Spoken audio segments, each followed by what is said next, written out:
నమస్తే myself Shravani my 3 news కి స్వాగతం. ముందుగా హెడ్లైన్స్.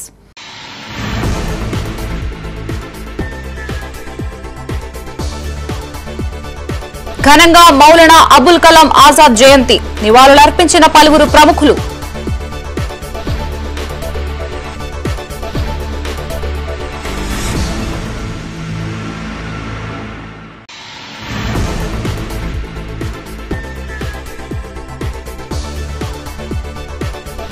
కలుషిత పొగ పీల్చడంతో విద్యార్థినులకు అస్వస్థత. ప్రభుత్వ ఆసుపత్రిలో చికిత్స పొందుతున్న 6 విద్యార్థినులు.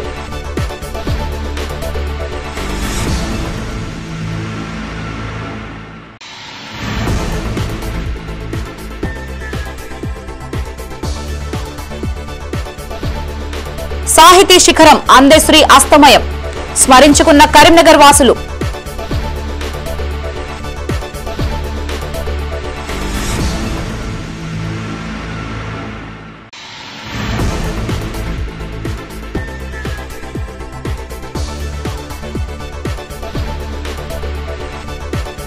నవంబర్ 14న కార్తీక దీపోత్సవం పోస్టర్ను విడుదల చేసిన సుగుణాకర్ రావు.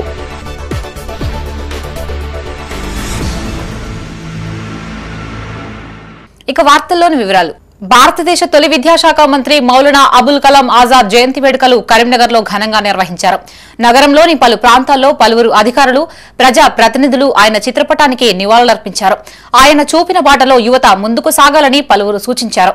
మొదటి విద్యాశాఖ మంత్రి, స్వాతంత్ర సమరయోధుడు మౌలానా అబుల్ కలాం ఆజాద్ దేశానికి అందించిన సేవలు మరువలేనివని జిల్లా కలెక్టర్ పమేలా సత్పతి అన్నారు.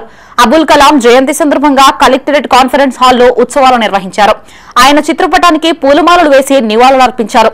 వారి సేవలకి గుర్తుగా ఆయన జయంతిని జాతీయ విద్యా దినోత్సవంగా, మైనార్టీ సంక్షేమ దినోత్సవంగా నిర్వహిస్తున్నట్లు పేర్కొన్నారు. దేశంలో ఆధునిక విద్యా వ్యవస్థకు పునాది వేశారని గుర్తు చేశారు. University Grants Commission, Indian Institute of టెక్నాలజీలను ఏర్పాటు చేశారని తెలిపారు. ఈ కార్యక్రమంలో స్థానిక సంస్థల అదనపు కలెక్టర్ అశ్విని తానాజీ వాకడే, మైనార్టీ సంక్షేమ అధికారి డిఆర్ఓ బి వెంకటేశ్వర్లు, వివిధ శాఖల అధికారులు, మైనార్టీ నాయకులు పాల్గొన్నారు.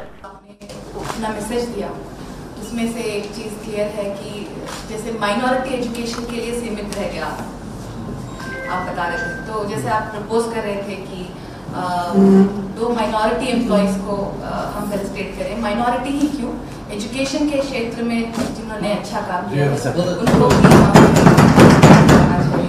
तो गवर्नमेंट के इंस्ट्रक्शंस के लिए हम वेट करेंगे इसके लिए.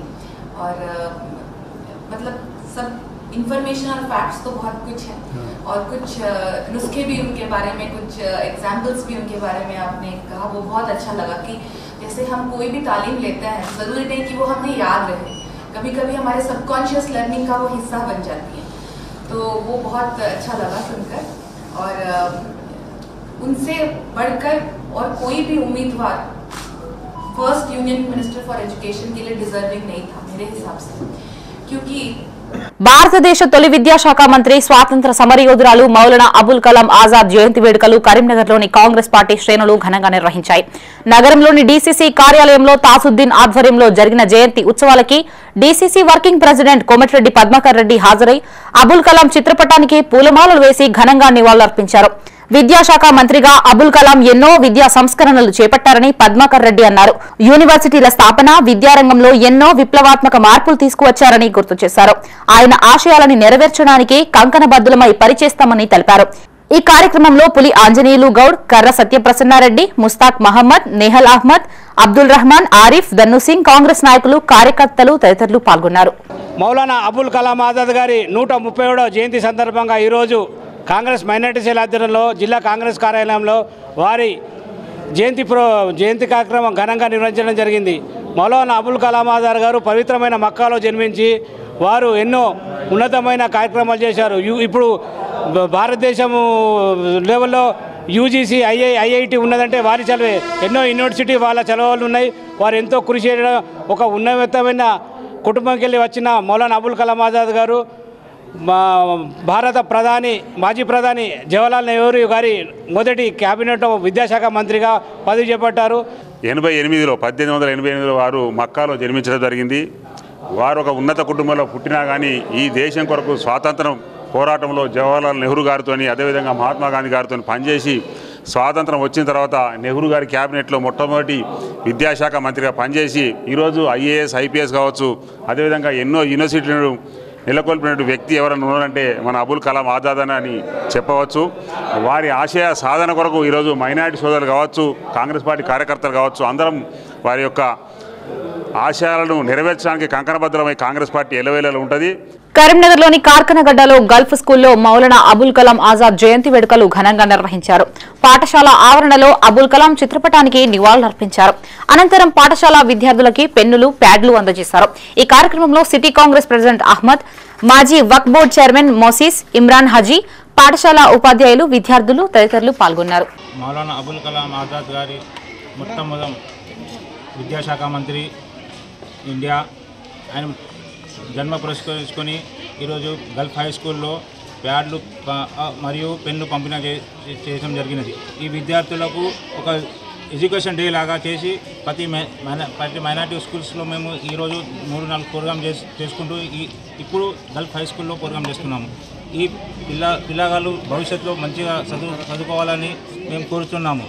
అలాగే మౌలానా అబుల్ కలాం ఆజాద్ గారు తన జీవితంలో అనేక విద్యార్థుల గురించి బాగా కష్టపడి ముందు చూపుతోని విద్యార్థులకు మేలు చేసి ఎన్నో సంస్కృతి తీసుకొచ్చిన మన మౌలానా ఆజాద్ గారి గురించి మనం ఇంకా ఎన్నో చెప్పాలంటే తక్కువ ఉన్నది. నేను కోరుతున్నా ఏమన్నా అంటే మన మైనారిటీ పక్షాన విద్యార్థులు ఇంకా భవిష్యత్తులో ఏమైనా మంచిగా చదువుకుంటే ఫస్ట్ సెకండ్ ప్రైజ్ లాగా అలాగా కూడా మేము మైనారిటీ సెల్ తరఫున ఇవ్వడానికి కృషి చేస్తామని నేను హామీ ఇస్తున్నాను. ప్రభుత్వ విద్యాసంస్థల పరిసరాల్లో గడువు చెల్లిన మందుల వ్యర్థాలని తగలబెట్టడంతో విద్యార్థినులు అస్వస్థతకి గురైన సంఘటన కరీంనగర్లో చోటు చేసుకుంది. నగరంలోని సవరన్ స్ట్రీట్లో గల గర్ల్స్ హైస్కూల్ జూనియర్ కాలేజ్లోని సమీపంలో చెత్త తగలబెట్టడంతో విద్యార్థినులు తీవ్ర అస్వస్థతకి గురయ్యారు. స్పందించిన కళాశాల, పాఠశాల సిబ్బంది హుటాహుటిన విద్యార్థినులని ప్రభుత్వ ఆసుపత్రికి తరలించారు. ఇందులో సుమారు 6 మంది విద్యార్థినులకు శ్వాస తీసుకోవడం ఇబ్బందిగా మారింది. అయితే సమీపంలోని మెడికల్ షాపులు, కళాశాల, పాఠశాలల్లోని ల్యాబ్లకు సంబంధించిన కెమికల్స్ తగలబెట్టడంతో ఈ ఘటన చోటు చేసుకుందని కళాశాల, పాఠశాల యాజమాన్యాలు చెబుతున్నాయి. పరీక్ష రాసేందుకు పిల్లలని బయట కూర్చోబెట్టడంతో పొగ పీల్చుకోవడంతో శ్వాస పీల్చుకోలేకపోయారని తెలిపారు. 10ల సంఖ్యలో విద్యార్థినులను ప్రభుత్వ ప్రధాన ఆసుపత్రికి తరలించామన్నారు. కలెక్టర్ పర్యటనలో భాగంగా చెత్తా చెదారం తగలబెట్టారని, ప్రతి ఏడాది సంవత్సరం ఆరంభంలో చేయాల్సిన పనులు అధికారుల పర్యటనలో భాగంగా చేయడమేంటని విద్యార్థి సంఘ నాయకులు మండిపడ్డారు. ముమ్మటికి అధ్యాపకులు, ఉపాధ్యాయుల నిర్లక్ష్యమేనని ఆరోపించారు. విద్యాశాఖ నిర్లక్ష్యం వల్లే ఇలాంటి ఘటనలు పునరావృతం అవుతున్నాయని మండిపడ్డారు. విద్యార్థుల సంక్షేమార్థం మెరుగైన సౌకర్యాలు కల్పించాలని డిమాండ్ చేశారు. 6 కేసెస్ అనేది గవర్నమెంట్ జూనియర్ కాలేజ్ గర్ల్స్ దగ్గర నుంచి వచ్చాయండి. కొంచెం ఆయాసం వస్తుంది అన్నట్టుగా వచ్చారు. 6 చిల్డ్రన్ కూడా బాగానే ఉన్నారు. 16 to 18 ఇయర్స్ ఏజ్ గ్రూప్లో ఉన్నారు. అందరు కూడా స్టేబుల్గానే ఉన్నారు. మనకి అవసరమైన పరీక్షలను వాళ్ళకి సంబంధించిన వైద్యం అది అందిస్తున్నాము. పల్మనాలజిస్ట్, ఫిజిషియన్ ఇద్దరు కూడా చూశారు. కేసెస్ అన్నీ కూడా బాగానే ఉన్నాయండి. 11:40కి రావడం జరిగింది. 1 by 1 అట్లా వచ్చారు. ఫస్ట్ 2 కేసెస్ వచ్చాయి, నెక్స్ట్ 2 కేసెస్, మళ్ళీ ఇందాక ఒక 2 కేసెస్ అట్లా వచ్చాయి. పిల్లలు బాగానే ఉన్నారండి. కొంచెం ఆయాసం అదంతా తగ్గింది. అంటే వాళ్ళు ఏదో పొగ వచ్చింది అన్నట్టుగా చెప్పారు మనకి. అక్కడ ఏం జరిగిందన్న ఇన్ఫర్మేషన్ తెలియదు మనకి. పొగ వల్ల ఇబ్బంది అయింది అన్నట్టుగా చెప్పారు. 11:30 టైంలో గర్ల్స్ కాలేజ్లో ఏదో స్మోక్ వచ్చి 8 to 10 మెంబర్స్ పొగతోని సఫర్ అయ్యి సివిల్ హాస్పిటల్కి వచ్చిండ్రని నాకు ఫోన్ వచ్చింది. నా పేరు Mohammed Azharuddin, MIM 5th division general secretary. డాక్టర్కి సంప్రదించి డాక్టర్ గారు ఏమన్నారంటే స్మోక్తోని ఎవరికి ఏం డ్యామేజ్ కాలే, అందరు స్టేబుల్ అని ఉన్నారు. కానీ గవర్నమెంట్ గర్ల్స్ జూనియర్ కాలేజ్ మేము ఎగ్జామ్ ఉండి ఆఫ్టర్నూన్ అయితే సంథింగ్ 11:30 వరకు ఏమో స్మోక్ వచ్చింది అక్కడ 2 సైడ్స్ నుంచి. అయితే అందరూ అంతా మేము రాస్తూనే ఉన్నాం.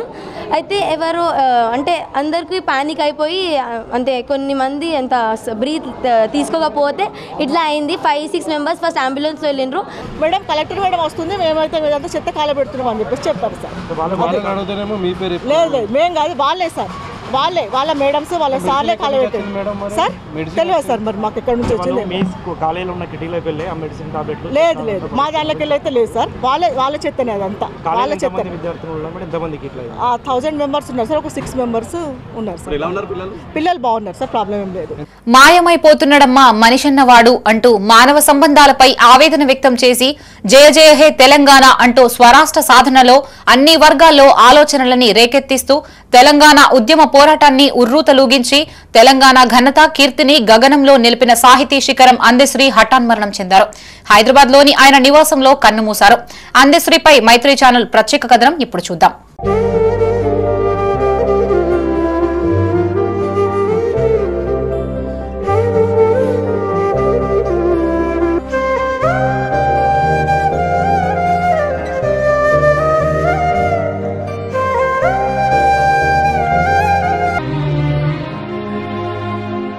జయ జయ హే తెలంగాణ గీతాన్ని రాష్ట్ర గీతంగా అందించిన అందశ్రీది సిద్దిపేట జిల్లా మద్దూరు మండలం రేబర్తి గ్రామం.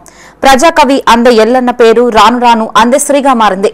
పశువుల కాపరి నుంచి పాటల రచయితగా ప్రజావాగ్గేయకారుడిగా రాణించిన ఆయన బడిలో చదువుకున్న పాఠాలు జీవితం నేర్పిన గుణపాఠాలతో అణగారిన సమాజానికి దిక్సూచిగా మారారు. సాహితీ విలువలని తన రచనలు పాటల ద్వారా సమాజ ఉన్నతికి అందించిన అందశ్రీకి ఉమ్మడి కరీంనగర్ జిల్లాలోని సాహితీవేత్తలతో ఎనలేని అనుబంధం ఉంది. బాధాకరమైన విషయం, ఈ రోజు మా ఊర్లో ఉన్నటువంటి గ్రామస్తులందరూ బాధపడుతున్నారు. అందశ్రీ ఒక మామూలు వ్యక్తి నుంచి 2 రాష్ట్రాల స్థాయికి కవిగా ఎదిగి జయ జయ తెలంగాణ రాసి తెలంగాణ గీతానికి కారకుడైనటువంటి మా అందశ్రీ చనిపోవడం మాకు బాధాకరమైన విషయం.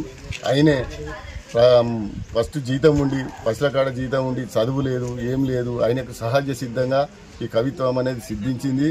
ఆయన తాపే మేస్త్రి ద్వారానే మేస్త్రి పని చేసుకుంటేనే ఈ పాటలు అల్లిక చేసి దాని ద్వారా ఆయనే అంచెలంచెలుగా ఎదిగి ఈరోజు రాష్ట్ర స్థాయి కాదు 2 తెలుగు రాష్ట్రాలకు ఒక ప్రముఖ కవిగా ఎదిగినటువంటి విషయం అందరికీ తెలిసిందే.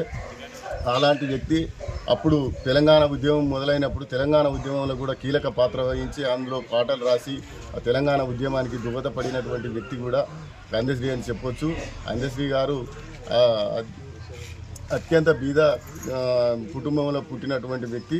ఆయనే అంచెలంచెలుగా ఎదిగి స్థాయికి ఎదిగి ఈ రోజు మరణించడం అనేది చాలా బాధాకరమైన విషయం. అక్షరాలు రాని దశ నుండి ఒక రాష్ట్రానికి రాష్ట్ర గీతం అందించే దశకు ఎదిగిన కవి అందశ్రీ. తనదైన శైలితో కోట్లాది హృదయాలను గెలుచుకున్నాడు ఆయన. చదవడం రాయడం రాకముందే పాటలు అల్లి పాడటం మొదలుపెట్టిన ఆయనది జానపదుల శైలి. అందశ్రీ పాటల్లో సామాజిక సమస్యల మీద రాసిన పాటలది సగపాలు, తెలంగాణ ఉద్యమం మీద రాసిన పాటలది సగపాలు. సామాజిక సమస్యల మీద అందశ్రీ రచించిన పాటల్లో పల్లెతనం ఆవహించుకుని ఉంటుంది. పల్లె బతుకుని పాటగా అల్లడం ద్వారా ఆయన ఈ మట్టి మీద మనుషుల మీద తనకున్న ఎడతెగని ప్రేమ మమకారాన్ని అక్షరాల్లో చూపించాడు. అందే కుటుంబం అనేది చాలా పెద్ద కుటుంబం. ఆ కుటుంబంలో నుంచి జన్మించిన వ్యక్తి అందశ్రీ గారు ఫస్ట్ జీవిత గమనం స్టార్ట్ అయింది. ఫస్ట్ జీతం ఉన్న వ్యక్తి. జీతం తర్వాత ఆయనే ఈ బస్సుల కాడి పోయి నాగలు దున్ని ఈ పల్లెన్నీకు వందనాలమ్మ పాట అక్కడి నుంచే స్టార్ట్ అయింది. 25 ఏళ్ల వయసులోనే ఆయన పాట స్టార్ట్ చేసి కళాకారునిగా ఎదిగిండు. ఆ తర్వాత పూజారి మళ్ళీ ఆయనటనే అక్కడ జీతం ఉన్నాడు. అక్కడి నుంచి మేస్త్రి పనికి హైదరాబాద్ అని పోయిండు. మేస్త్రి పని పోయిన తర్వాత అక్కడి నుంచి చిన్నగా పాటలు రాసుకుంటూ కవితం రాసుకుంటూ ఈ జీవిత గమ్యం మొదలైపోయింది. ఆయన మరణం మాకు చాలా బాధాకరమైన విషయం. తెలంగాణ ఉద్యమంలో అందశ్రీ రాసిన ఏ పాటకి ఆ పాట ప్రత్యేకమే. సూడు తెలంగాణ సుక్కనీరు లేనిదానా అంటూ తెలంగాణ 60 ఏళ్ల దుఃఖానికి గొంతుకని ఇచ్చి మోసినవాడు అందశ్రీ. ఇలాగే ఉద్యమ కాలంలో జై బోలో తెలంగాణ అంటూ తాను రాసిన పాట తెలంగాణ ప్రజానికాన్ని ఉర్రూతలూగించింది. జీవించిన కాలాన్ని పాటతో వెలిగించిన ఈ పాటల ప్రజాకవి ధిక్కారమే తన చిరునామాగా జీవించాడు. పాట ఉన్నంత కాలం అందశ్రీకి మరణం లేదు. నిన్న జరిగిన హఠాత్ పరిణామం ఏంటంటే మన అందశ్రీ గారు, మనం ముద్దుగా అందే ఎల్లయ్య గారు, వాస్తవానికి ముద్దుగా పిలుచుకునే అందశ్రీ గారు 64 ఏళ్లకు వీళ్ళ హఠాత్ మరణం చెందడం మాకెంతో దిగ్భ్రాంతి కలిగించింది. ఏ విషయంగా చూసినా చైతన్యమూర్తి మనందరికీ మార్గదర్శకుడు. ఎల్లప్పుడూ తెలంగాణ రాకముందు అయితేనేమి, తెలంగాణ వచ్చిన తర్వాత అయితేనేమి మనల్ని ఎప్పుడు చైతన్యపరుస్తూ మనలోనే ఉంటూ మనవాడిగా మన తోడుగా ఉంటూనే మనల్ని ఎప్పుడు ముందుకు నడిపించిన వ్యక్తి. అటువంటి వ్యక్తి ఇలా 64 ఏళ్లకే చనిపోవడం మాకెంతో బాధ అనిపించింది. నిన్న కూడా సాయంత్రం మేము తెరవే తరపున వారికి అంజలి ఘటించడం జరిగింది, నివాళులు అర్పించడం జరిగింది సమూహంగా. అటువంటి వ్యక్తి మరణించడం పట్ల మేము ఇప్పటికీ ఎంతో బాధ దుఃఖపూరితంగా ఉన్నాము. ఆయన మీద, ఆయన విషయం మీద, ఆయన కవిత్వం మీద, ఆయన భాష మీద, ఆయనకున్న పట్టు మీద, ఆయనకున్న అనుభవాల మీద, అనుభూతుల మీద చూస్తే ఎవ్వరికీ తీసిపోనంత మంచి కవి, రచయిత. వాస్తవానికి చదువుకున్న వాళ్ళ కంటే కూడా ఇంత తొందరగా తెలంగాణ మొత్తం, యావత్ ప్రపంచం మొత్తం దిగ్భ్రాంతి గురయ్యేంత కవిత్వం, పాటలు, కవనాలతో ఆయన అందరినీ అలరించి ఈరోజు అందుకే అంటారు పెద్దలంతా మంచివారంతా తొందరగా వెళ్తారని. విద్యార్థులు విద్యతో పాటు క్రీడల్లోనూ క్రీడా స్ఫూర్తిని ప్రదర్శించాలని district intermediate educational officer Gangadhar అన్నారు. కరీంనగర్ జిల్లా తిమ్మాపూర్ మండల కేంద్రంలో మహాత్మా జ్యోతిబా పులే తెలంగాణ వెనుకబడిన తరగతుల సంక్షేమ గురుకుల విద్యా సంస్థల సొసైటీ ఆధ్వర్యంలో సీనియర్ జూనియర్ బాలికలకి ఉమ్మడి కరీంనగర్ జిల్లా స్థాయి అండర్-19 స్పోర్ట్స్ మీట్ ను నిర్వహించారు. తిమ్మాపూర్లోని మహాత్మా జ్యోతిబా పులే రెసిడెన్షియల్ పాఠశాలలో జరిగిన పోటీలని జిల్లా ఇంటర్మీడియట్ ఎడ్యుకేషనల్ ఆఫీసర్ గంగాధర్ ముఖ్య అతిథిగా హాజరై జ్యోతి ప్రజ్వలన చేసి ప్రారంభించారు. ఆయనకు ఏజెంపీ పాఠశాల విద్యార్థులు మార్చ్ ఫాస్ట్ తో ఘన స్వాగతం పలికారు. అనంతరం క్రీడా పథకాలను ఎగురవేసి క్రీడా జ్యోతిని వెలిగించారు. వాలీబాల్ ఆటని రిబ్బన్ కట్ చేసి ప్రారంభించారు. క్రీడాకారులను పరిచయం చేసుకుని ప్రారంభించారు. క్రీడాకారులు ఉత్సాహంగా క్రీడల్లో పాల్గొని క్రీడా స్ఫూర్తిని ప్రదర్శించాలని సూచించారు. విద్యార్థులు ఉన్నత స్థాయికి ఎదగాలని ఆకాంక్షించారు. ఊహించని రీతిలో క్రికెట్ మ్యాచ్ లో మహిళలు ప్రపంచ కప్ సాధించడంతో భారతదేశ ప్రతిష్ట పెరిగింది అన్నారు. అలాగే మహిళలు అన్ని రంగాల్లో రాణించాలని పిలుపునిచ్చారు. ఓటమి చెందిన వారు గెలుపు కోసం ప్రయత్నాలు చేయాలని సూచించారు. ఈ క్రీడల్లో ఉమ్మడి కరీంనగర్ జిల్లాలో 13 జూనియర్ కళాశాలలు, 15 పాఠశాలలకి చెందిన 636 మంది విద్యార్థినీలు 15 క్రీడల్లో పాల్గొన్నారు. ఈ కార్యక్రమంలో ఆర్జీఓ అంజలి, ప్రిన్సిపల్ డాక్టర్ పి సరిత, వ్యవసాయ కళాశాల ప్రిన్సిపల్ నరసింహారెడ్డి, ఉపాధ్యాయులు, విద్యార్థినీలు తదితరులు పాల్గొన్నారు. మహాత్మా జ్యోతిబా పూలే తెలంగాణ వెనుకబడిన తరగతుల సంక్షేమ గురుకుల సొసైటీ ఆధ్వర్యంలో కరీంనగర్ జిల్లాలో అండర్-14 మరియు అండర్-19 విభాగాలకు సంబంధించిన గేమ్స్ అండ్ స్పోర్ట్స్ మీట్ నిర్వహించబడుతూ ఉన్నది. 11-11-2025 నుండి 13-11-2025 వరకు ఈ క్రీడలు నిర్వహించబడును. ఈ పోటీలలో మొత్తం 15 పాఠశాలల నుండి 636 మంది విద్యార్థులు 15 విభిన్న క్రీడా ఈవెంట్స్లో పాల్గొంటున్నారు. వారందరికీ అభినందనలు తెలుపుతూ అందరూ కూడా క్రీడా స్పోర్ట్స్తో ఈ గేమ్స్లో పాల్గొనాలని కోరుతున్నారు. నవంబర్ 14వ తేదీ కరీంనగర్లో కార్తీక దీపోత్సవం నిర్వహించనున్నామని కార్తీక దీపోత్సవ సమితి వ్యవస్థాపకుడు పోల్సాని సుగుణాకర్ రావు అన్నారు. నగరంలోని గాంధీ రోడ్లో గల టీటీడీ కళ్యాణ మండపం ఆవరణలో కార్తీక దీపోత్సవం పోస్టర్లను విడుదల చేశారు. కార్తీక మాసం అత్యంత విశిష్టమైనదని, ఆధ్యాత్మిక మాసంగా పరిగణిస్తామని సుగుణాకర్ రావు తెలిపారు. శివకేశవుల ఇరువురిని పూజించడం ఈ మాసం ప్రత్యేకత అని చెప్పారు. ఈ మాసంలో దీపం వెలిగించడం ద్వారా చెడు అనే చీకటిని పారదోలి వెలుగు అనే జ్ఞానంతో పాటు దైవకృపని పొందవచ్చని తెలిపారు. ప్రముఖ వేద పండితులు పురాణం మహేశ్వర శర్మ పర్యవేక్షణలో జరుగుతుందన్నారు. భక్తులందరూ పాల్గొని తమ చేతులతో దీపాలను వెలిగించి అనంతరం తీర్థ ప్రసాదాలను స్వీకరించి భగవంతుని కృపకు పాత్రలు కావాలని కోరారు. ఈ కార్యక్రమంలో గంప జగన్, మహిపాల్, దుర్గమ్మారతి, తాడూరి బ్రహ్మం, గుడిపాటి జితేందర్ రెడ్డి, తోట రాజేందర్, కామరపు నరహరి, దేవిశెట్టి హనుమాన్లు, విశ్వనాథం, పిట్లస్వామి, మల్లేశం, తిరుపతి, విజయలక్ష్మి, చంద్రకళ, కాటకం చంద్రయ్య, ములుగురి కిషోర్ పాల్గొన్నారు. అలాంటి మాసంలో దీపానికి చాలా ప్రత్యేకత ఉంది. మన సాంప్రదాయ సంస్కృతిలోనే దీప అంటేనే వెలుతురు, అంటే చెడును పాలగొట్టేది, చీకటిని పాలదోలేది వెలుగు. ఆ వెలుగును నింపాలి సమాజంలో, చెడును దూరం చేయాలి, మంచి నింపాలనే ఒక లక్ష్యంతో దీపానికి ఉండే ప్రత్యేకత మనందరికీ తెలుసు. కార్తీక మాసంలో దీపాన్ని ముట్టిస్తే చాలా పుణ్యఫలమని మన సంస్కృతి సాంప్రదాయాల్లో ఉన్నది.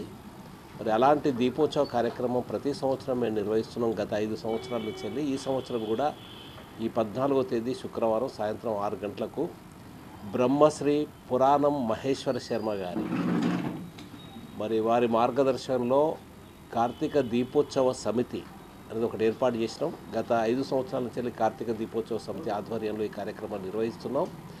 ఈసారి కూడా అదే బ్రహ్మశ్రీ పురాణం మహేశ్వర శర్మ గారి వారి యొక్క మార్గదర్శనంలో ఈ కార్యక్రమాన్ని నిర్వహిస్తాం. ఆ కార్యక్రమంలో శ్రీ మహేశ్వర శర్మ గారితో పాటుగా ఇతర సాధు సంతులను కూడా మేము ఇతర సాధు సంతులను కూడా మేము భాగస్వాములు చేసే ప్రయత్నం చేస్తున్నాం. ప్రజాకవి అందశ్రీ మరణం తెలంగాణ రాష్ట్రానికి తీరని లోటని ప్రజామిత్ర మండలి వ్యవస్థాపకుడు కరువి వేణుగోపాల్ అన్నారు. నగరంలోని కోర్టు చౌరస్తాలో గల అంబేద్కర్ విగ్రహం వద్ద ఆయన చిత్రపటానికి పూలు వేసి ఘన నివాళులర్పించారు. అందశ్రీ అమర్ రహే అంటూ నినాదాలు చేశారు. మట్టిలో మాణిక్యంలా పేద బడుగు బలహీన వర్గాల కుటుంబంలో జన్మించిన మహాకవి అందశ్రీ అని కొనియాడారు. ఆయన రచించిన జయ జయ హే తెలంగాణ పాటని రాష్ట్ర గీతంగా గుర్తించబడిన స్థాయికి ఎదిగిన మహోన్నతుడని తెలిపారు. ఆయన కవితలు పాటలు తెలంగాణ సమాజ చరిత్రలో చిరస్థాయిగా నిలిచిపోతాయని తెలిపారు.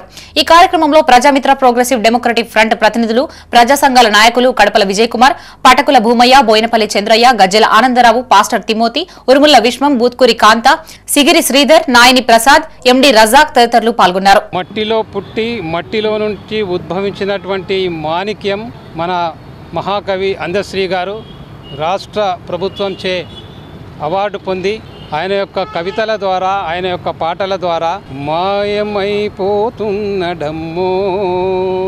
మనిషన్నవాడు. ఈ పాట, మరో పాట జయ జయ హే తెలంగాణ జననీ జయ కేతనం. ఈ పాట రాష్ట్ర గీతంగా రాష్ట్ర ప్రభుత్వం మరి ఇప్పుడు దీన్ని రాష్ట్ర గీతంగా డిక్లేర్ చేయడం జరిగింది.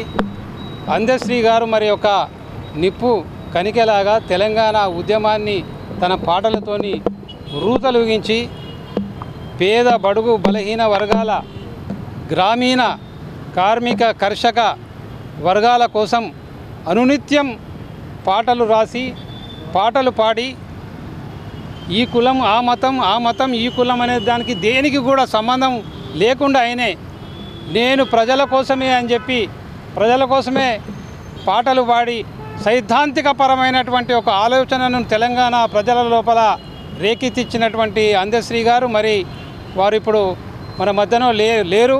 వారికి ప్రజామిత్ర ప్రోగ్రెసివ్ డెమోక్రటిక్ ఫ్రంట్ తరఫున వారికి నివాళులు అర్పిస్తూ ఢిల్లీలోని బాంబు పేలుళ్ల నిందితుల్ని తక్షణమే అరెస్టు చేయాలని కోరుతూ కరీంనగర్లో పలువురు ఆందోళనకి దిగారు. నగరంలోని రేకుర్తి చౌరస్తాలో మాజీ సర్పంచ్ నందెల్లి ప్రకాష్ ఆధ్వర్యంలో ఉగ్రవాదుల దిష్టిబొమ్మల్ని దహనం చేశారు. ఉగ్రవాదానికి వ్యతిరేకంగా నినాదాలు చేశారు. భారతదేశాన్ని విచ్ఛిన్నం చేసేందుకు ఉగ్రవాదులు కుట్రలు చేస్తున్నారని నందెల్లి ప్రకాష్ మండిపడ్డారు. ఈ తరుణంలో భారతదేశం, భారతమాతని కాపాడుకునే ప్రయత్నం చేద్దామని పిలుపునిచ్చారు. ఈ కార్యక్రమంలో మాజీ సర్పంచ్ నందెల్లి ప్రకాష్, తెలంగాణ మేదరి యువజన సంఘం రాష్ట్ర ప్రధాన కార్యదర్శి శనిగరపు సతీష్, రజక సంఘం మాజీ అధ్యక్షులు లచ్చయ్య, షానవాజ్, సోహెబ్, నర్సయ్య, మహేష్, వంశీ, నయీం, అల్లు, వసీం, నదీం, పవన్ తదితరులు పాల్గొన్నారు. మన భారతదేశాన్ని బ్రిటిష్ వారు కానీ ముస్లిం వాళ్ళు కానీ విచ్ఛిన్నం చేయడానికి ఎన్నో సంవత్సరాల నుండి ఆక్రమించుకునే ప్రయత్నం చేస్తున్నారు. కానీ భారతదేశంలో ఉన్న సనాతన ధర్మం, మన సంస్కృతి, మన సాంప్రదాయం హిందూ, ముస్లిం, క్రిస్టియన్ అందరినీ కలుపుకొని మనం బ్రతుకుతున్నాం. ఇక్కడ మనం ఏ దేశం మీద ఎన్నడూ హిందువులను దాడి చేయలే. కానీ అదే మన భారతదేశం మీద ఉగ్రవాదుల పేరుతోని గడ్డాలు పెంచుకొని టోపీలు పెట్టుకొని భారతదేశంలో ఉన్న ముస్లింలను బద్నాం చేయడానికి ఈ ఉగ్రవాదులు భారతదేశాన్ని విచ్ఛిన్నం చేయడానికి ప్రయత్నం చేస్తారు. బిడ్డ ఉగ్రవాదులారా మీకు తెలియజేసుకుంటున్నాం, ఇంకోసారి గిట్ట ఇలాంటి సంఘటనలు కార్ బ్లాస్టింగ్ కానీ ఎనీ బ్లాస్టింగ్ గిట్ట జరిగే ప్రయత్నం జరిగితే భారతదేశంలో ఉన్నోళ్ళం ఎవరు కూడా ఊరుకునే పరిస్థితి. బిడ్డ ఈ దేశం, ఈ భారతదేశం మా అడ్డా. బిడ్డ ఈ భారతదేశం మా అడ్డా. సహజ కవి అందశ్రీ ఆకస్మిక మృతి చెందడంతో పలువురు కవులు, రచయితలు కరీంనగర్లో ఘన నివాళులర్పించారు. నగరంలోని తెలంగాణ చౌక్లో కొవ్వొత్తులతో ర్యాలీ నిర్వహించారు. తెలంగాణ రచయితల వేదిక, భవానీ సాహిత్య వేదిక, కాంగ్రెస్ సాంస్కృతిక సేన సంస్థల ఆధ్వర్యంలో కొవ్వొత్తుల ర్యాలీ చేపట్టారు. పోతన వారసత్వం కొనసాగింపుగా వర్తమాన సమాజంలో సహజ కవిగా అందశ్రీ అనన్య సామాన్యమైన సాహిత్యవేత్తగా, వాగ్గేయకారుడిగా ఎదిగారని జిల్లా అధ్యక్షుడు సివి కుమార్ గుర్తు చేశారు. అందశ్రీ జీవిత గాథని పాఠ్యాంశాలలో చేర్చాలని భవానీ సాహిత్య వేదిక అధ్యక్షుడు వైరాగ్యం ప్రభాకర్ అన్నారు. నివాళులర్పించిన వారిలో సాహిత్య సేన అధ్యక్షుడు గోనెల సమ్మయ్య, తెరవే అధ్యక్ష కార్యదర్శులు శివికుమార్, దామరకుంట శంకరయ్య, కూకట్ల తిరుపతి, నడిమెట్ల రామయ్య, విలాసాగరం రవీందర్, పెద్దిరాజు సత్యనారాయణరాజు, గుడికందుల అరుణ్, నెరవట్ల, ఎండి ఖలీద్, చైతన్య, జనగాని యుగంధర్, గుండు రమణయ్య, సదాశ్రీ, చమ్మని చంద్రశేఖర్, మర్రిపల్లి మహేందర్, విజయశ్రీ, గసికంటి కుమార్, దరిపల్లి మురళి, జంపన్న, దయ్యాల అఖిల్, శివ తదితరులు పాల్గొన్నారు.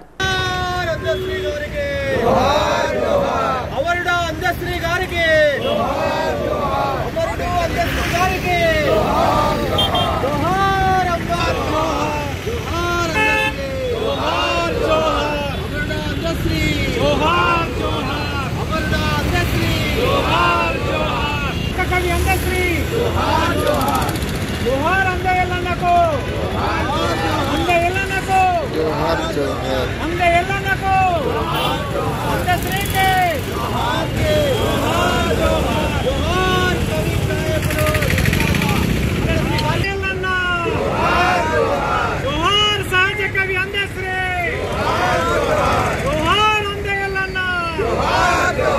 కరీంనగర్ జిల్లా తిమ్మాపూర్ మండలం నల్లగొండ రెవెన్యూ పరిధిలోని సర్వే నెంబర్ 186, 187లో 3 ఎకరాల 20 గుంటల భూమి కబ్జాకు గురైందని ఆరోపిస్తూ గ్రామస్తుడు శ్రీపతిరావు కబ్జా స్థలంలో ఆందోళన చేపట్టారు.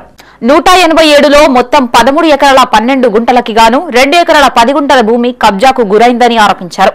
ఇప్పటి వరకు ప్రజావాణిలో కలెక్టర్కు సైతం ఫిర్యాదు చేశామని తెలిపారు. గ్రామ పరిధిలోని సర్వే నెంబర్లు 30/186, 187లలో ఉన్న ప్రభుత్వ భూమిని బీసీ ఇళ్ల స్థలాలుగా ప్రభుత్వ రికార్డుల్లో స్పష్టంగా నమోదై ఉన్నప్పటికీ కొంతమంది వ్యక్తులు ఆ భూమిని దున్ని సాగు చేస్తున్నారని ఆయన తెలిపారు. గతంలోనే రెవెన్యూ అధికారులు విచారణ జరిపి ఆ భూమి ప్రభుత్వాధీనమని నిర్ధారించినప్పటికీ ఇప్పటి వరకు ఎలాంటి చర్యలు తీసుకోలేదని వాపోయారు.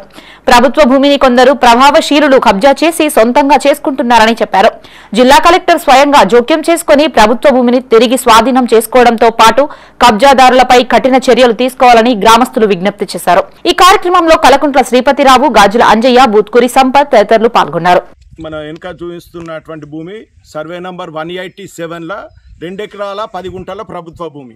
ఇది చాలా రోజుల నుంచి బీడుగున్నది. 40 ఏళ్ల నుంచి ఇది ప్రభుత్వ భూమే. ఈ మనము కలెక్టర్ గారికి ఇది స్వాధీనం చేసుకోమని ఎప్పటి నుంచో మనము రెవెన్యూ అధికారులకు కూడా చెప్తున్నాము. ఇది స్వాధీనం చేసుకోండి ప్రభుత్వ భూమిని. 186ల ఎకరా 10 గుంటలు, అది కూడా ప్రభుత్వ భూమి, అది కూడా ఖాళీ ఉన్నది. స్వాధీనం చేసుకోమని మనం ఫిర్యాదు చేస్తున్నాం. కానీ ఇప్పటి వరకు కూడా వాళ్ళు చేస్తలేరు. ఇది మొత్తం బీసీ ఇండ్ల స్థలాలకు కేటాయించినటువంటి భూమి. 45 సంవత్సరాల క్రితం, 43 సంవత్సరాల క్రితం సేకరించింది ఈ భూమిని. సేకరించినప్పుడు కూడా అది అప్పుడున్న పట్వారి, మా నాన్నగారి భూమి, వాళ్ళందరూ ఒప్పుకొని దీన్ని ప్రభుత్వానికి స్వాధీనం చేయడం జరిగింది. ఇప్పుడు ఈ శ్రీరామరావు అనే వ్యక్తి మరియు 186ల మరి కేతిరెడ్డి రాజిరెడ్డి అనే వ్యక్తులకు వాళ్లకు రిజిస్ట్రేషన్లు, కేతిరెడ్డి రాజిరెడ్డి అది 186ల దుంతాండు. శ్రీరామరావు అనే వ్యక్తి ఈ 187లోని 2 ఎకరాల 17 గుంటల భూమిని ఈయన దౌర్జన్యంగా మొన్నటి నుంచి గుండాలను పెట్టుకొని, మన రౌడీలను పెట్టుకొని ఈ భూమిని దుంతాడు. కేడీసీసీ బ్యాంకు మాజీ డైరెక్టర్ మెట్పల్లి సహకార సంఘం మాజీ చైర్మన్ తుమ్మల శ్రీరామరెడ్డి పుట్టినరోజు వేడుకలు కరీంనగర్ లో ఘనంగా నిర్వహించారు. నగరంలోని హౌసింగ్ బోర్డు కాలనీలో గల వీరబ్రహ్మేంద్ర అనాథ వృద్ధుల ఆశ్రమానికి నిత్యావసర వస్తువులు, పండ్లు అందజేశారు. ప్రతి సంవత్సరం వృద్ధాశ్రమంలో తన పుట్టినరోజు వేడుకలు జరుపుకుంటూ వారికి నిత్యావసర వస్తువులు అందజేస్తుండడం విశేషం. మాజీ ఎంపీ కెప్టెన్ లక్ష్మీకాంతారావుతో పాటు జిల్లాకు చెందిన పలువురు ప్రజా ప్రతినిధులు, అధికారులు, క్రీడా సంఘాల బాధ్యులు గసిరెడ్డి జనార్దన్ రెడ్డి, నాగిరెడ్డి సిద్ధారెడ్డి, మహమ్మద్ కరీం, గన్ను విజయభాస్కర్ రెడ్డిలు ఆయనకి శుభాకాంక్షలు తెలిపారు. ఈ కార్యక్రమంలో శ్రీరామరెడ్డితో పాటు మాజీ కార్పొరేటర్ తుమ్మల రమేష్ రెడ్డి, కుటుంబ సభ్యులు తదితరులు పాల్గొన్నారు.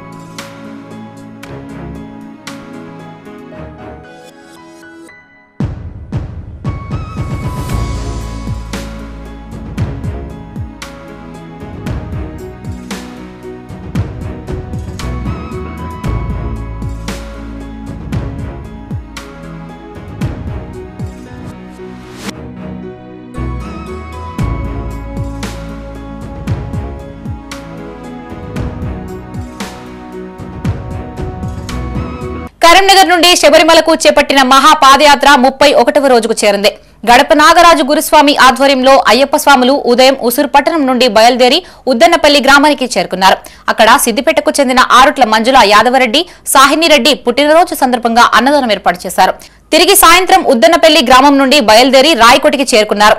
అక్కడ కరీంనగర్ కు చెందిన శ్రీరాముల జైపాల్ పద్మ, డాక్టర్ విశ్వద, ఆర్పి పటేల్ కుటుంబ సభ్యుల సహకారంతో స్వాములకి అల్పాహారం అందజేశారు. ఈ కార్యక్రమంలో డి సంపత్ గురుస్వామి, ప్రణవ్ గురుస్వామి, శ్రీకాంత్ స్వామి, పాదయాత్ర స్వాములు పాల్గొన్నారు.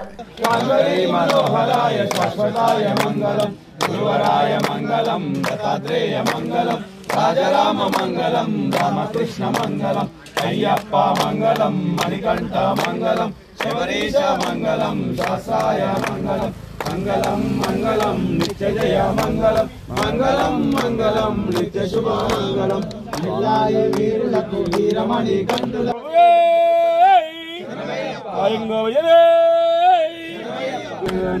అయ్యప్ప శరణం శరణ పునయ్యప్ప స్వామి కరీంనగర్ జిల్లా గన్నేరువరం మండలంలోని కాసింపేటలో గల సుప్రసిద్ధ స్వయంభు మానసాదేవి ఆలయానికి భక్తులు అధిక సంఖ్యలో తరలివచ్చారు.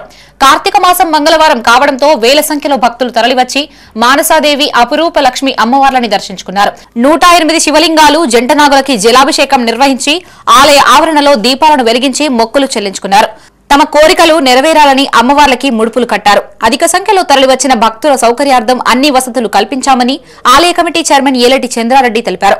భక్తులు ఆలయ పరిసరాలని పరిశుభ్రంగా ఉంచాలని, భక్తుల వాహనాల సౌకర్యార్థం ఆలయ కమిటీ ఆధ్వర్యంలో ఏర్పాటు చేసిన ఉచిత పార్కింగ్ స్థలాన్ని సద్వినియోగం చేసుకోవాలని, వాహనాలని రోడ్లపై నిలపకూడదని ఆయన సూచించారు.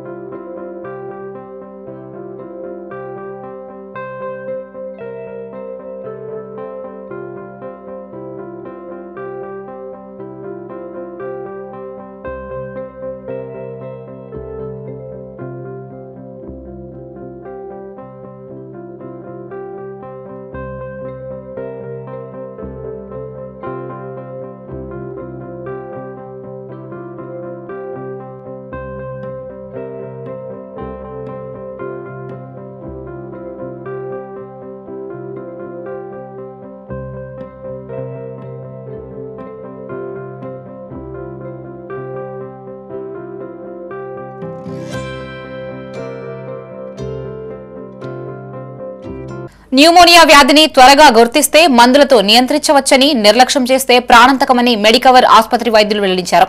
ప్రపంచ న్యూమోనియా దినోత్సవాన్ని పురస్కరించుకుని కరీంనగర్లో మెడికవర్ ఆసుపత్రి అవగాహన కార్యక్రమం నిర్వహించారు. చలికాలంలో వచ్చే దగ్గు, జలుబుని నిర్లక్ష్యం చేయడం, వాతావరణ కాలుష్యం, ధూమపానం, ఆహారపు అలవాట్ల మార్పుని వల్ల లంగ్స్ లో ప్రాణాంతకమైన వ్యాధి న్యూమోనియా అని తెలిపారు. చలికాలంలో వచ్చే దగ్గు, జలుబుని నిర్లక్ష్యం చేయడం, వాతావరణ కాలుష్యం, ధూమపానం, ఆహారపు అలవాట్ల మార్పు వల్ల లంగ్స్ లో వచ్చే ప్రాణాంతకమైన వ్యాధి న్యూమోనియా అని తెలిపారు. దీర్ఘకాలిక వ్యాధులతో బాధపడే వారితో పాటు 5 ఏళ్లలోపు పిల్లలు, 60 ఏళ్ల పైబడిన వారు, గర్భిణీలు, వైరల్ ఫీవర్లతో బాధపడే వారికి వ్యాధి నిరోధక శక్తి తక్కువగా ఉండడం కారణంగా న్యూమోనియా త్వరగా సోకే ప్రమాదం ఉందని హెచ్చరించారు. ఈ కార్యక్రమంలో Medicover centre head Gurram Kiran, వైద్యులు రవీంద్రాచారి, ఉపేందర్ రెడ్డి, లోకేష్, సత్యనారాయణ, ప్రియాంక, కోటా కర్ణాకర్, ఫెసిలిటీ మేనేజర్ తాళ్లపల్లి హరీష్ తదితరులు పాల్గొన్నారు. సో ఈరోజు మనం అందరం ఎందుకంటే గుమిగూడడం మనకు తెలుసు. సో మనకి రేపు న్యూమోనియా డే, అంటే మనకి న్యూమోనియా మీద అవేర్నెస్ కోసం మనం ఈ డే అనేది సెలబ్రేట్ చేసుకుంటాము. మన రవీంద్రాచారి సార్ చెప్పినట్టు. సో చాలామంది పెద్ద వయసులో, అంటే ఆల్మోస్ట్ ఒక 50 ఏళ్ళ పైబడి ఆడవారు కానీ మగవారిలో చాలామందికి ఆయాసం వస్తుంది. సో ఆయాసం వస్తే చాలామంది చిన్న ప్రాబ్లమే కదా అనుకుంటారు. సో ఫస్ట్ జ్వరంతో మొదలవుతుంది, జ్వరం, దగ్గు, జలుబుతో మొదలయ్యి తర్వాత ఆయాసం స్టార్ట్ అవుతుంది. సో ఆయాసంని చాలామంది పట్టించుకోరు. కాబట్టి సార్ చెప్పినట్టు ఇందాక అందరూ హై రిస్క్ గ్రూప్ ఉన్నారు, చాలా మంది ఉన్నారు. పిల్లలు కానీ, ప్రెగ్నెంట్ కానీ, ఓల్డ్ ఏజ్ వాళ్ళు కానీ, లేదంటే kidney patients, liver patients, CKD patients, liver patients కానీ, లేదంటే క్యాన్సర్ పేషెంట్స్ ట్రీట్మెంట్ మీద ఉన్న వాళ్ళు ఏం చేస్తారంటే వీళ్ళు హై ప్రోన్, ఈజీగా ఇన్ఫెక్షన్కి వచ్చే ఛాన్స్ ఉంటుంది. మన ఫ్యామిలీలో అందరికీ వచ్చినా కూడా ఈ రిస్క్ ఫ్యాక్టర్స్ ఉన్న వాళ్ళు కొంచెం ఎక్కువ సివియర్గా ఇన్ఫెక్ట్ అయ్యే ఛాన్స్, లేదంటే బ్యాడ్ అయ్యే ఛాన్స్ ఎక్కువ ఉంటుంది.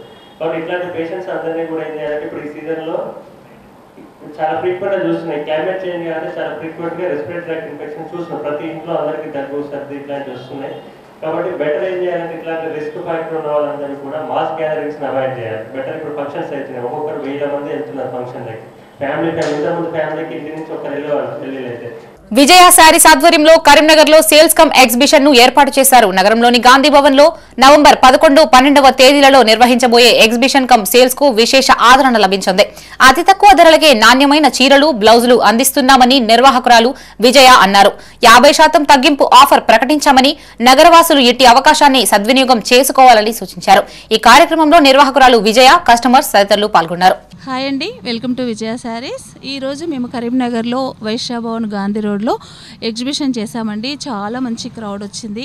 చాలామంది కూడా శారీస్ అయినా బ్లౌజెస్ అయినా కూడా చాలా ఇష్టపడ్డారు. ఇక్కడ మన ఫ్రెండ్స్ కొంతమంది తీసుకున్న వాళ్ళు ఉన్నారు. వాళ్ళ అభిప్రాయం ఏంటో కనుక్కుందాం. మీరు కూడా ఈ 2 days జరగబోయే ఎగ్జిబిషన్కి ప్రతి ఒక్కరు కూడా రండి. చాలా మంచి ఆఫర్స్ ఉన్నాయి. ఫ్లాట్ 50% శారీస్ పైన ఉంది. బ్లౌజెస్లో అయితే నెంబర్ ఆఫ్ కలెక్షన్ అంతా కూడా తీసుకొచ్చాను. డ్రెస్సెస్ కూడా ఉన్నాయండి. కావాల్సిన ప్రతి ఒక్కరు కూడా ఈ ఇన్ఫర్మేషన్ తెలిసిన వాళ్ళు కూడా తెలియని వారికి తెలియపరచండి. తప్పకుండా మీరందరూ కూడా రండి. ఇక్కడ వైశ్యభవన్లో శారీస్ మేళా పెట్టింది. విజయ శారీస్ చాలా బాగున్నాయి. నేను 10,000 బిల్లు చేసినాను. అన్నీ రీజనబుల్ ఉన్నాయి రేట్స్. బ్లౌజుల మీద కొంచెం తక్కువ ఉంటుంది డిస్కౌంట్. చీరలు మాత్రం 50% డిస్కౌంట్ ఇచ్చింది. చాలా బాగున్నాయి, తీసుకోవాల్సిందే అందరూ. ఇవి బులెటిన్ విశేషాలు. మరిన్ని తాజా వార్తలతో మరో బులెటిన్తో మళ్ళీ కలుసుకుందాం. అంతవరకు సెలవు. చూస్తూనే ఉండండి మైత్రి న్యూస్. మేము లోకల్, మా అడ్డా కరీంనగర్. Sign out Shravani.